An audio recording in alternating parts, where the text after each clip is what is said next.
देश में 20 साल में लगभग 3 लाख किसानों ने आत्महत्या की है। और क्या हम इन सब समस्याओं के बारे में कुछ कर सकते हैं, बात कर सकते हैं?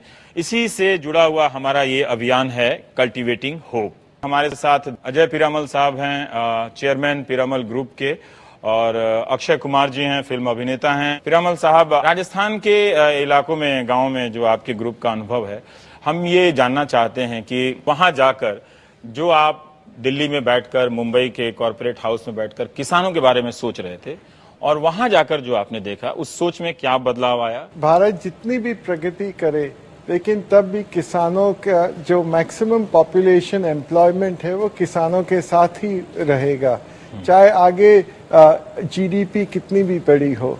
और इसीलिए हम लोग गए थे गाँव में और देखे कि काफी हालत खराब है। अक्षय, जब आप गए महाराष्ट्र के एक इलाकों में जिन किसानों ने आत्महत्या की, उनके परिवारों की मदद के लिए आपने क्या महसूस किया? भारत देश को किसानों के बारे में बहुत सबसे इम्पोर्टेंट, जिसे कहते हैं ना प्रायोरिटी बेस, उस मुद्दे को सबसे आगे लाना चाहिए और इसके बारे में सोचना चाहिए, क्योंकि अगर ये सही रहेगा तो देश सही रहेगा। Today there are many issues, for example whether you take the compensation issue, whether you take the insurance issue, whether you take the crop loan issue.